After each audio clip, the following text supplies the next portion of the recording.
সুন্দরভাবে আমাদের খেলা উপস্থাপনা এবং পরিচালনার যারা দায়িত্বে ছিলেন তাদেরকে ধন্যবাদ জানাই।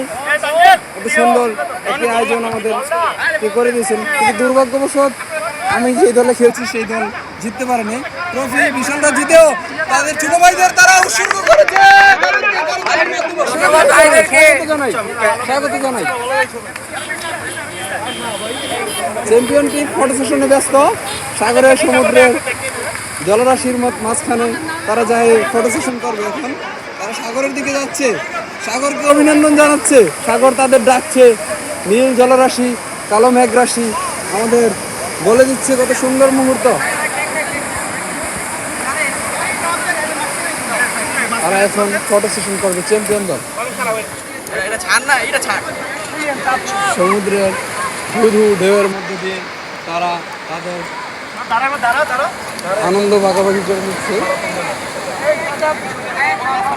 সবাই ফটো সেশনে ব্যস্ত।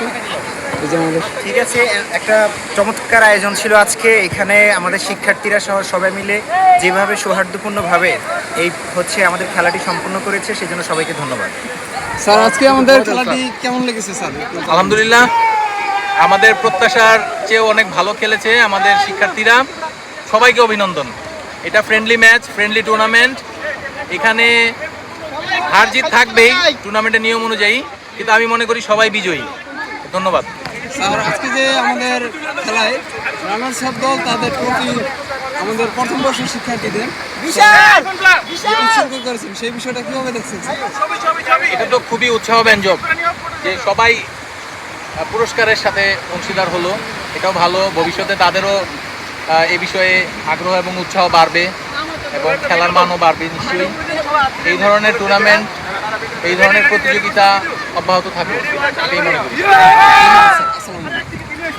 ভাই, আজকে যে আপনারা খেলায় বিজয়ী হয়েছেন, চ্যাম্পিয়ন দলের অধিনায়ক আপনি, আপনার কেমন লাগছে? খুব ভালো লাগতেছে। আমাদের 16 গোলা পূর্ণ হয়েছে এই ট্যুরের চ্যাম্পিয়নের মাধ্যমে, এবং কি আমাদের ছোট ভাইরা যারা আছে সবাই ক্যাপ্টেন 3টা পেনাল্টি মিস করছে, সবাই খুব ভালো খেলছে। তাদের অভিনন্দন জানাই। আমরা চ্যাম্পিয়ন হয়েছি, এটা বড় বিষয় না। সবাই ভালো খেলছে, তার জন্য আমাদের থেকে আমরা ওদের প্রতি আমাদের চ্যাম্পিয়ন ট্রফিটা উৎসর্গ করতে চাই।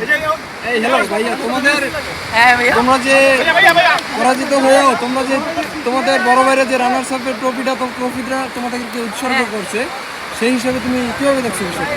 সেই